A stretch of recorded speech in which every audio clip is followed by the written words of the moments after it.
Luego de su llegada a Buenos Aires en 1812, San Martín comenzó a perfilarse como uno de los mayores impulsores de la independencia de América. San Martín llega al Río de la Plata y ofrece sus servicios. Tenía que demostrar su adhesión incondicional a la revolución. San Lorenzo es en chico lo que va a suceder después en Chacabuco, en Maipú. Tras la victoria de San Lorenzo, el triunvirato decidió encargarle el mando del Ejército del Norte, por entonces comandado por Manuel Belgrano. Belgrano triunfa en Tucumán y Salta, penetra en el Alto Perú, hoy Bolivia, Vilcapugio y Ayohuma. Al producirse la derrota de las tropas en los campos de Vilcapugio y Ayohuma, en el Alto Perú, las fuerzas de Belgrano dejaron un extenso territorio otra vez en manos de los realistas y un futuro incierto para la campaña libertadora. San Martín sabía perfectamente que por ese lado no se iba a cumplir con el propósito de alcanzar la independencia. El objetivo tenía que ser Lima. Y la forma era desde Chile en una operación anfibia. Chile era un trampolín, que quien dominase le permitía amenazar al otro mientras mantenía su corazón, su hinterland, protegido. La ofensiva para San Martín era por el lado cordillerano. De ahí viene el gran drama, que era montar un ejército y cruzar la cordillera.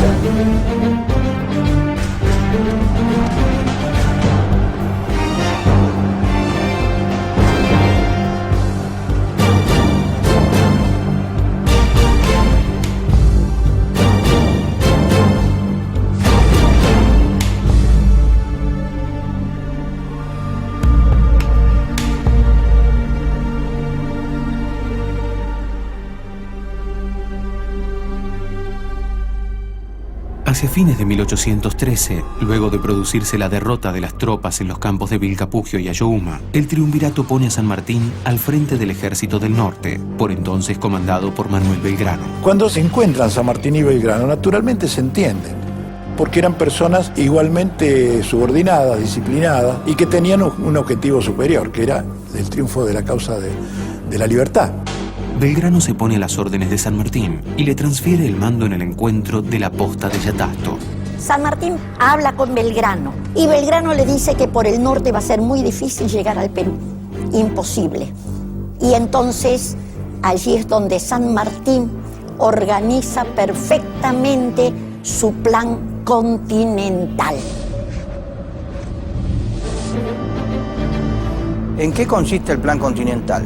En armar un pequeño ejército bien armado y pertrechado y bien entrenado en Mendoza.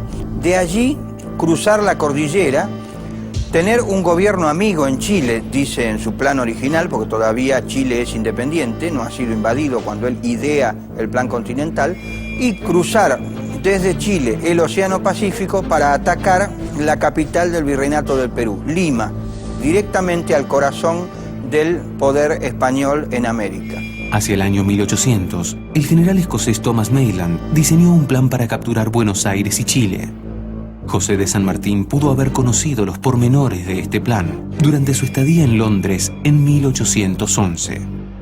Hay mucha gente que prefiere esta idea que dice que el plan continental solo pudo haber surgido del genio de San Martín. Lo cierto es que tiene semejanza con otros planes anteriores que andaban dando vuelta en el mundo militar de la época, los cuales, básicamente preparados por Inglaterra, estaban orientados a quitarle a España parte del imperio colonial en América. No tengo dudas que debió haber tenido acceso y debió haber revisado todos los antecedentes. Y yo insisto en esto, hay una enorme diferencia entre imaginar un plan como el continental y ejecutarlo. El gran mérito de San Martín, en todo caso, fue la ejecución. Luego del encuentro con Manuel Belgrano y la elaboración del plan, San Martín acordó con Martín Miguel de Güemes la defensa de la frontera norte y comenzó a preparar una futura estrategia militar mientras se retiraba a reponer fuerzas en la provincia de Córdoba.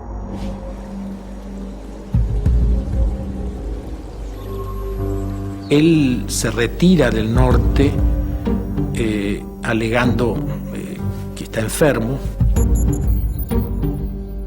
Él tiene una úlcera provocada por las tensiones políticas, económicas, militares, naturalmente, y cuando se alejaba del ejército, cuando iba a reparar su salud con licencia a Córdoba, se curaba.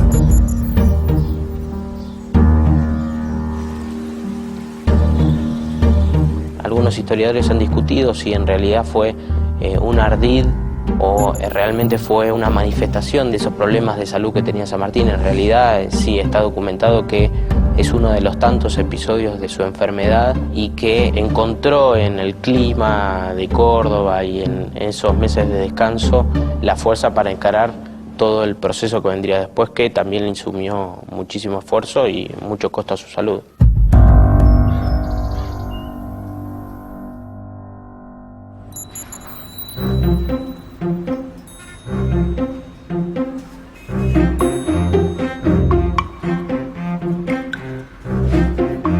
En 1814, Gervasio Antonio Posadas nombró a San Martín gobernador de Cuyo como primer paso para establecer la campaña hacia Chile y Perú.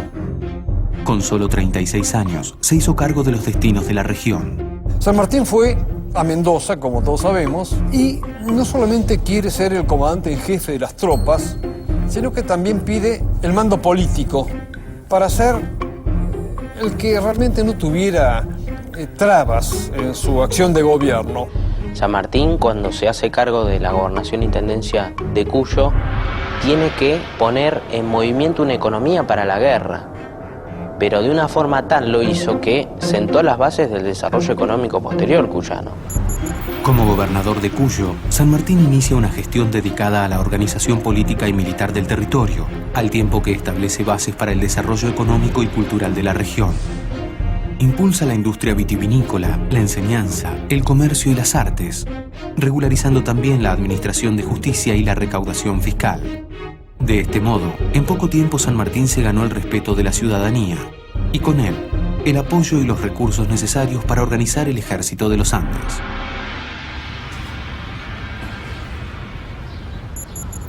El arribo de San Martín a Mendoza es casi simultáneo a la noticia de la derrota del bastión chileno en Rancagua.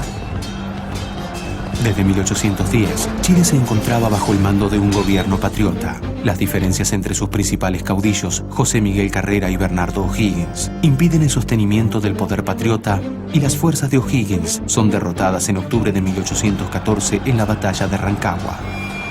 Se sospecha de que por estas diferencias que ellos sostenían, es probable que eso haya sido la causa de que O'Higgins terminara perdiendo la batalla y Chile se perdiera en ese momento, volviera a establecerse el régimen español absolutista y los chilenos debieron emigrar a Mendoza. Huyendo de los realistas, un contingente de 500 familias patriotas atraviesa la cordillera liderados por Bernardo O'Higgins, quien ofrece sus servicios a San Martín y participa en la creación del Ejército de los Andes. O sea que el plan de San Martín, que había sido cruzar la cordillera para llegar a un país aliado, había fracasado. Y eso alteró las previsiones y dilató 2 años, hasta 1816-17, el cruce de la cordillera. Ya no era ir a un país amigo, era un país dominado por los enemigos.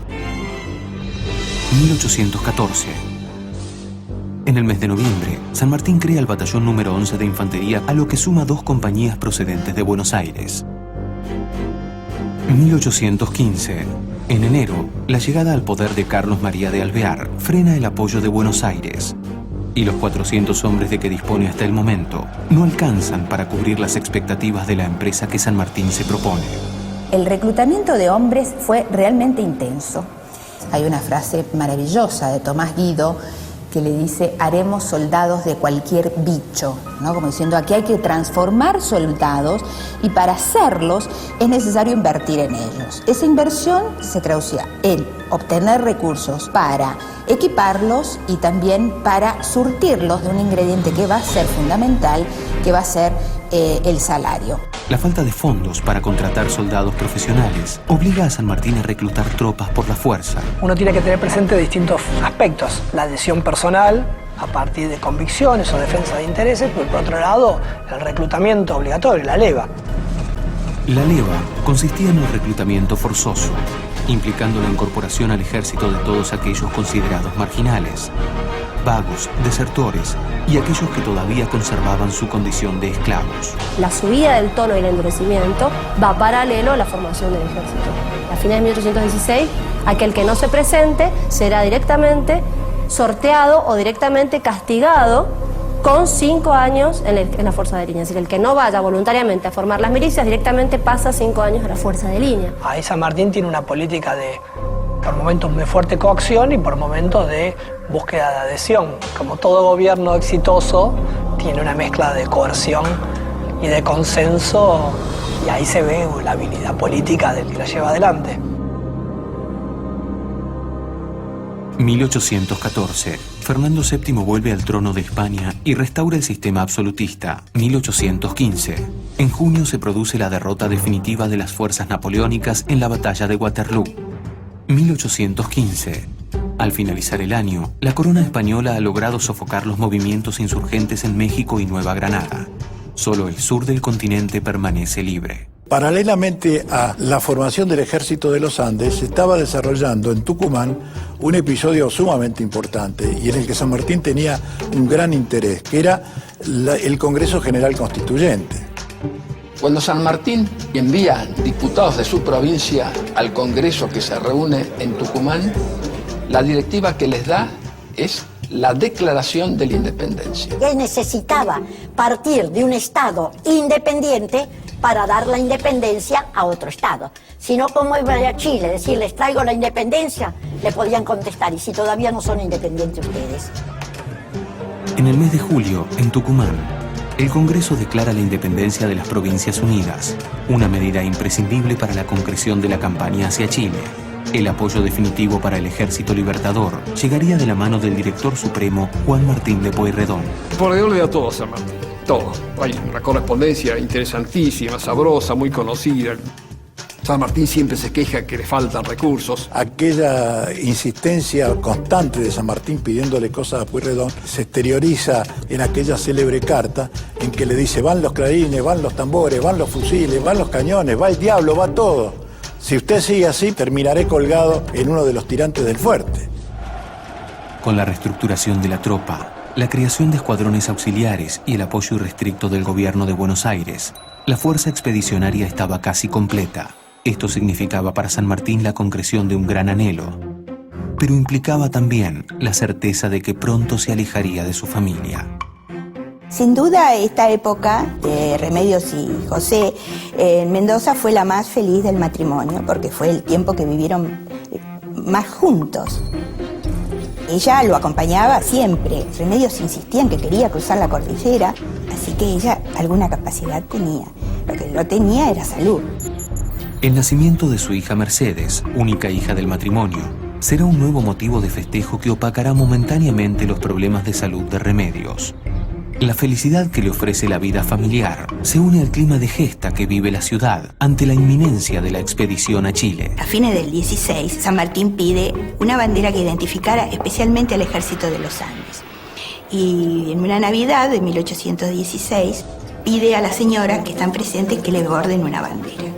Efectivamente lo hacen, la confeccionan y la bordan y le ponen el escudo de las Provincias Unidas. Creada según el diseño del propio general, la bandera del Ejército de los Andes reflejaba el ideal sanmartiniano: libertad, igualdad y fraternidad, herencia de la Revolución Francesa, laureles simbolizando la gloria y un elemento propio y distintivo, las montañas de América, cuya extensión se proponía liberar. La dedicación y el cuidado con que fue confeccionada se advierte en los detalles. Los ojos del sol fueron adornados con perlas de un collar de remedios de Escalada. No solamente las damas mendocinas, como se dice, encabezadas por doña Remedios de Escalada, dieron sus alhajas, sino que hubo una donación de todo lo que se tenía, y ese sentimiento, ese espíritu de estar en una comunidad que se estaba formando gracias al esfuerzo de todos, se trasladaba a los soldados en el valor del combate.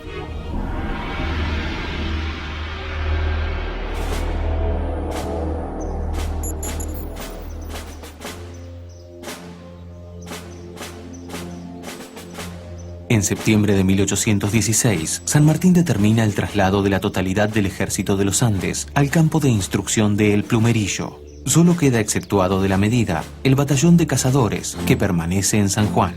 Ahí, en una forma muy rígida, San Martín comienza a preparar su ejército con una profesionalidad, si se puede decir, que no se había visto en el país.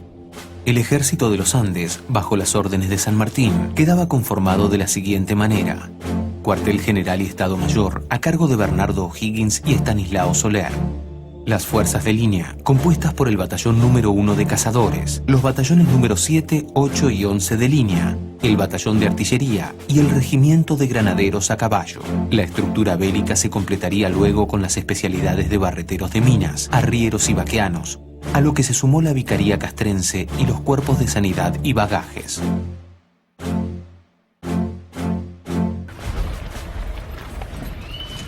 San Martín creía que con 4.000 hombres podía cruzar los Andes. En Chile, el presidente Marcó Pont tenía el doble de tropas de San Martín. Lo que pasa es que Marcó Pont no sabía por qué punto se iba a cruzar la cordillera. La estrategia de San Martín para equilibrar sus fuerzas con las del adversario se inició preparando el terreno para la invasión, un plan de espionaje y tácticas de encubrimiento, conocido como la Guerra de Zapa. La Guerra de Zapa tiene que ver con hacer incursiones por la cordillera, sobre todo orientadas a ¿qué? A disminuir los posibles o eventuales apoyos que podían dar las poblaciones a el ejército realista. En este contexto juega un rol muy trascendente Manuel Rodríguez. Manuel Rodríguez había sido enviado por San Martín como su jefe de inteligencia acá a Chile y al mismo tiempo para hacer una activa guerra de zapa, vale decir, desorganizar las fuerzas realistas de forma tal de que no pudieran concentrar el total de sus medios en el punto del cruce. Y es sabido que engañaba a Marcó Pont, como por ejemplo el famoso parlamento que tuvo con las tribus pehuenches en el sur. En el 16 San Martín necesita que los indios participen en esta estrategia. ¿De qué manera? Haciendo difundir la noticia falsa de que todo el ejército iba a ir por el sur. Porque de ese modo Marcó Pont distribuía tropas a lo largo de la cordillera hacia el sur y dejaba más desguarnecida Santiago, que era el objetivo de las dos columnas principales. La actividad de espionaje es un recurso que San Martín utiliza para asegurarse la victoria y a partir de esto, y según él mismo decía, economizar el recurso que él consideraba más valioso, que era la vida. San Martín no libró muchas batallas, pero fueron decisivas las que libró. El 5 de enero de 1817, la bandera es jurada solemnemente en la catedral. Y también San Martín convierte como patrona de su ejército a la Virgen del Carmen de Cuyo, a la cual le entrega su bastón de mando y encomienda la protección del ejército próximo a partir.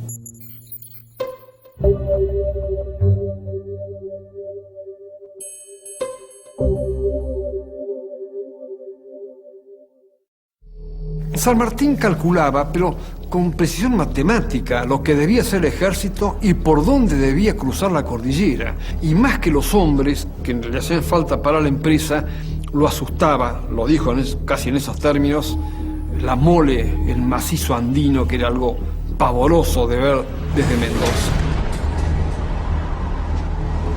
Ante la inminencia del cruce de los Andes, es bueno preguntarse qué dificultades ofrecía el terreno por donde debían transitar las tropas libertadoras.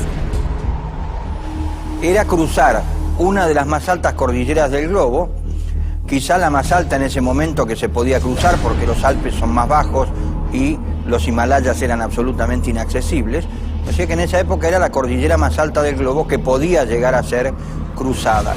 Pero no tenía caminos perfectamente hechos ni perfectamente marcados por los cuales cruzar, sino que había que ir haciendo la senda por lechos de ríos y había que llevar el ejército por caminos de cornisa de cordillera, básicamente pasos de mula.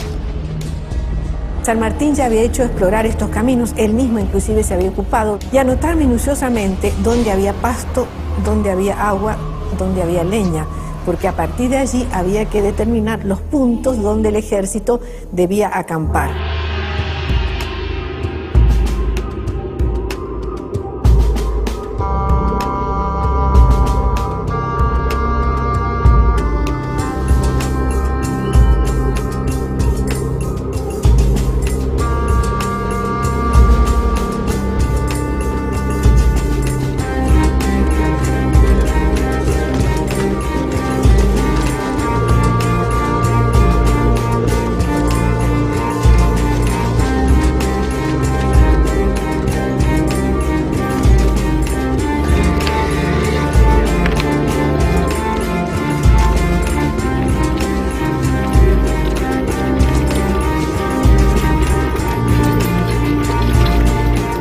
problema es las alturas que tiene que superar. La cordillera frontal y la cordillera del límite en Mendoza y San Juan son la parte más alta. Había que hacerlo en el mes de enero. Ya en el mes de marzo, abril comienzan las nevadas y ya prácticamente en abril se cierran los caminos cordilleranos. Cosas había que tenerlas en cuenta en cuanto al territorio y al tiempo de cruzar la cordillera. Pero estaban los otros problemas, el que afecta a los hombres. La indumentaria de los soldados durante el cruce era similar a la utilizada por los arrieros de la época. A modo de cama se utilizaba la montura. Como complemento del uniforme, la tropa fue provista con elementos para combatir el frío. San Martín dispuso que se repartieran ponchos e hizo fabricar con cuero de res unos tamangos altos, indicando que se recogieran trapos de lana para forrarlos, pues según él, la salud de la tropa es la poderosa máquina que bien dirigida puede dar el triunfo y el abrigo de los pies es el primer cuidado. En lo que respecta a la alimentación, San Martín llevó ganado en pie para faenar en los momentos en que el ejército acampaba en la alta montaña, y después lo que llevaban como alimentación era el charque, la carne salada secada al sol y preparada con sal, que eso se cargaba en barriles o en petacas de cuero, y cuando se llegaba al campamento se prendían las fogatas, se realizaban los que se llamaban guisos valdivianos, porque se habían inventado o eran comunes en Valdivia, en el sur de Chile, este tipo de guiso especial. Se preparaba esa especie de sopa espesa que se le llamaba valdiviano, hecho con charqui, o sea, la carne seca, molida, y luego se le ponía grasa, agua y ají, y entonces esto era el caldo que ellos tomaban. Se había calculado el llevar cebollas, tanto para los animales como para los hombres, porque combatía la puna, el soroche. El apunamiento o soroche normalmente provoca cefaleas, náuseas, trastornos del sueño y debilidad. A partir de los 1500 metros de altura comienzan a aumentar el ritmo cardíaco y respiratorio. Gran parte de la travesía del Ejército de los Andes se llevó a cabo entre los 2500 y los 4000 metros de altura. La mayoría de la iconografía escolar muestra a San Martín cruzando a caballo, pero es un ícono escolar para lámina de colegio y no es la realidad. La realidad es que había que cruzar en mula. Los caballos iban detrás y custodiados por milicianos de Mendoza que estaban encargados de proteger y cuidar a los caballos. Tenían que llegar sin carga, sin cansarse y listos para el combate. Y porque San Martín sabía que cuando llegara al otro lado de la cordillera, inmediatamente se iba a encontrar con el enemigo e inmediatamente tenía que pasar a la acción. En diciembre de 1816, los efectivos de todas las unidades de línea, servicios y tropas auxiliares del Ejército de los Andes arrojaban un total de 5.423 hombres. Disponía además de 18 piezas de artillería, 1.500 caballos y 9.280 mulas.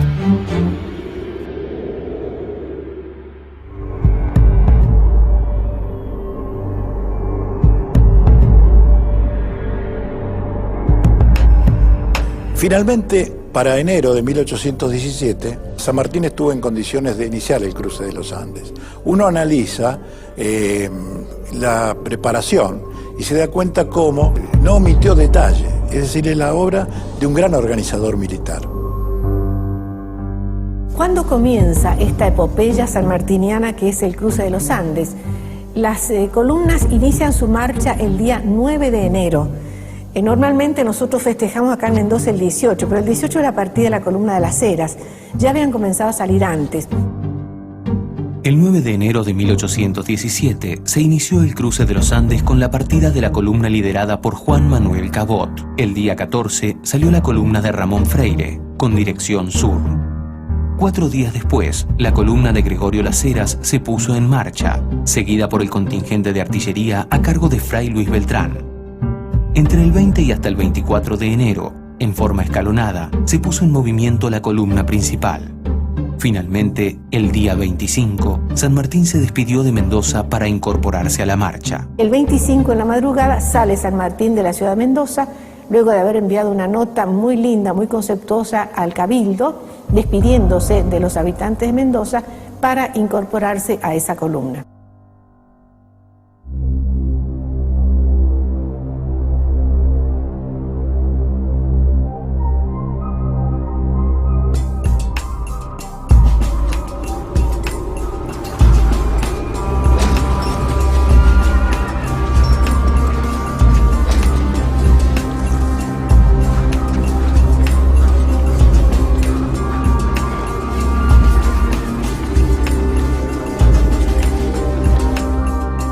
La separación de su ejército en 6 columnas permitiría a San Martín encontrar una resistencia menor para las 2 integrantes de la división principal, que cruzaba la cordillera a la altura de Santiago. 2 columnas auxiliares al sur y otras 2 ubicadas al norte completarían la estrategia de dispersión de las fuerzas realistas. El presidente de la audiencia de Santiago de Chile, que era Marco del Pont, necesitaba ser distraído para que él no supiera por dónde iba a ir el golpe principal. Entonces San Martín inventó un plan con 6 columnas, 2 al norte, 2 al sur y 2 en el centro, una por Los Patos y otra por Uspallata. San Martín divide su grueso en 2 columnas. La de Uspallata, más al sur, la va a mandar el coronel Juan Gregorio de las Heras. Y por el paso de Los Patos, más al norte de Uspallata, mandaba este cuerpo el general Miguel Estanislao Soler, su jefe de Estado Mayor, llevando como retaguardia, refuerzo, al brigadier chileno Bernardo O'Higgins. Trabajó con 2 columnas principales hacia el Valle de Aconcagua, por Los Patos y por Uspallata, pero generó columnas auxiliares cuya misión específica era ayudar a que las fuerzas realistas no pudieran saber el punto exacto por donde venía el grueso del ejército. Estas columnas auxiliares del norte y del sur tenían objetivos muy concretos. Coquimbo y La Serena, Copiapó por el norte, y en el sur era la ciudad de Talca y San Gabriel, que son más o menos cercanos. De este modo se caía de sorpresa sobre estos lugares y el factor sorpresa era fundamental para lograr la batalla decisiva que San Martín sabía que iba a ocurrir poco después del cruce.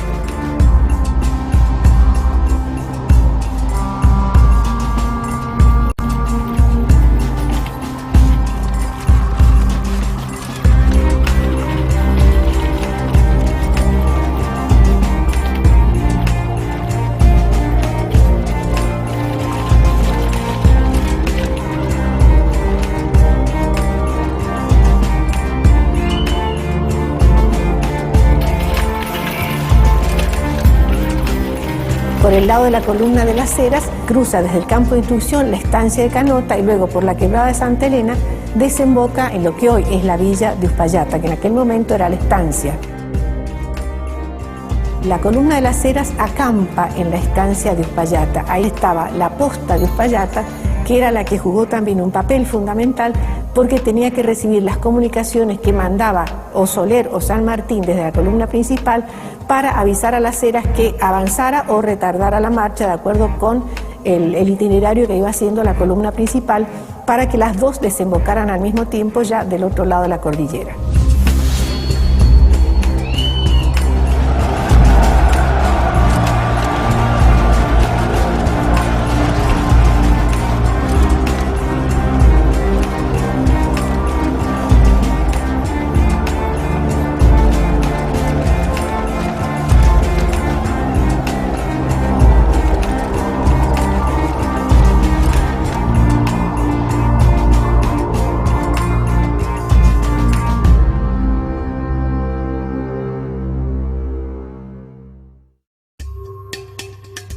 El avance de las columnas principales se inició por el norte de Mendoza, atravesando Las Higueras, Las Cuevas y Yalguarás. Ya en la provincia de San Juan, estableció su cuartel general en la estancia Manantiales. Desde allí, la tropa cruzó por el paso de las Yaretas o Los Patos hacia Chile. En Manantiales, San Martín establece prácticamente su campamento más importante. Allí había hecho llevar ganado en pie. Hay que pensar que los campamentos duraban un día, al día siguiente emprendían la marcha, de manera que era dormir a la intemperie usando el recado de la mula, de la cabalgadura, como almohada y tapándose con las mantas que tenían que llevar o con el propio capote que llevaban como parte de su uniforme.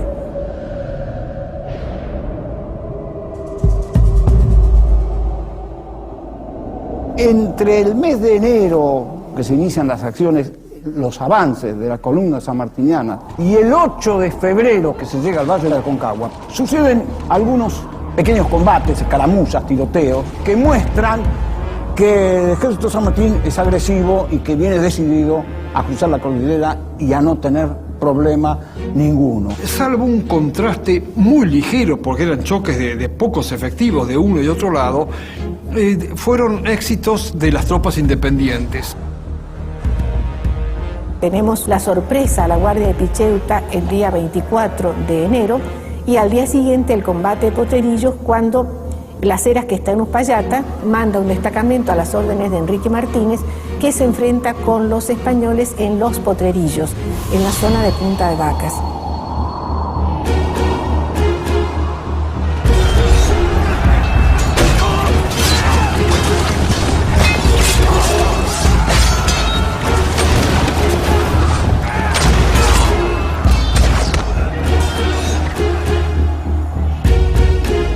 Para San Martín, la liberación del territorio chileno era una empresa claramente amenazada por dos obstáculos: las tropas realistas, que esperarían al ejército una vez atravesada la cordillera, y la propia naturaleza, cuyos accidentes principales diezmarían la fuerza de las tropas patriotas. Un tramo dificilísimo para la columna principal fue, por ejemplo, ascender el Espinacito, la cordillera del Espinacito en San Juan. Recordemos que el nombre era el Espinazo del Diablo, un lugar dificilísimo de más de 5.000 metros de altura, donde O'Higgins, que es el que manda el parte de San Martín, le dice que va a descansar porque los hombres, después de haber hecho ese cruce, están sumamente fatigados, por lo tanto necesita reponer energías por las dificultades que ha presentado el cruce de esa cordillera.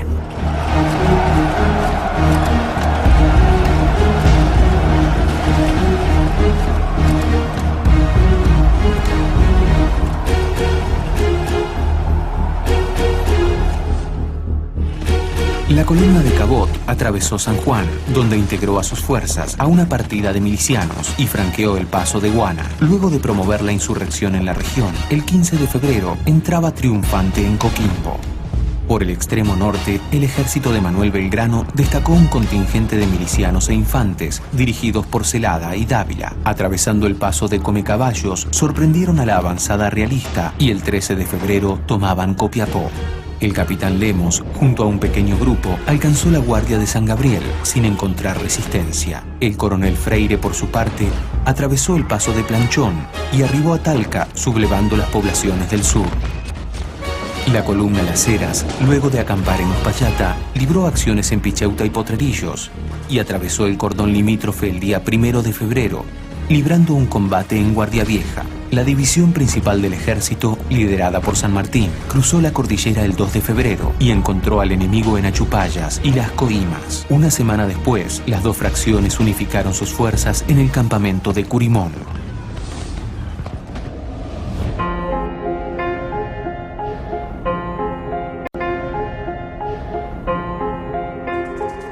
El ejército tuvo 300 bajas entre heridos y muertos en el cruce de la cordillera, y eso para un ejército de 3.800 hombres es una baja importante, es un número importante. De las 10.000 mulas que iniciaron la marcha murió la mitad.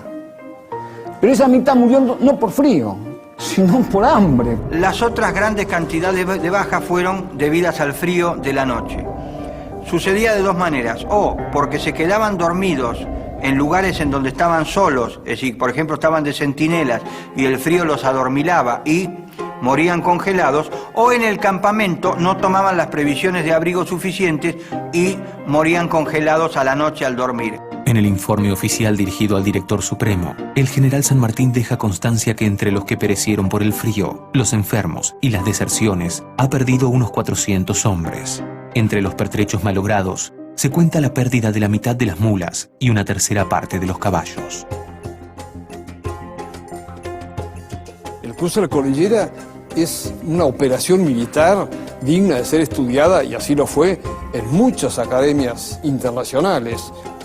La campaña en los Andes no tiene comparación en el mundo, se le asemeja en algo, si se quiere, la campaña de Napoleón. El cruce de los Andes de San Martín es comparable, sí, al de Aníbal, al de Napoleón en los Alpes, pero con una gran diferencia. Aníbal y Napoleón cruzaron los Alpes para conquistar. San Martín cruza los Andes para liberar. Por eso, algún historiador ha dicho que el cruce de los Andes, por las características que tiene y por los obstáculos que venció y por la estrategia con que fue planificado, fue la primera gran batalla de la campaña libertadora de Chile. Después vendrían Chacabuco y Maipú, pero si no hubiera existido el cruce, no se hubiera logrado lo demás.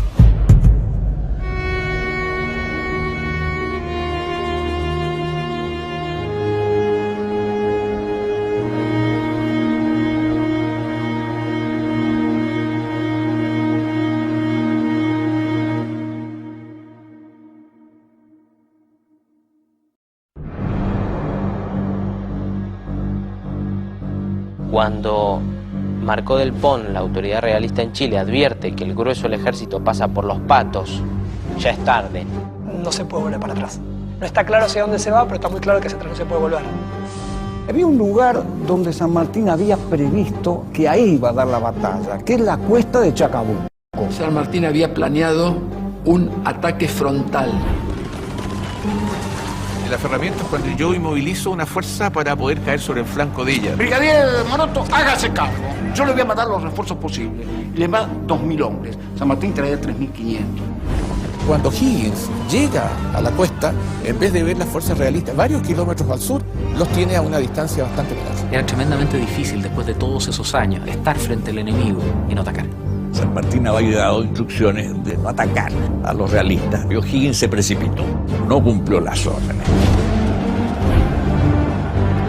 Casi compromete toda la batalla de Chacabuco y con ella todo el tremendo esfuerzo de montar un ejército y de cruzar los Andes. De la fuerza total realista llegaron a Santiago menos de 200 hombres. El resto cayó prisionero, murió en el campo de batalla. Chacabuco es la culminación de un pensamiento político militar de San Martín.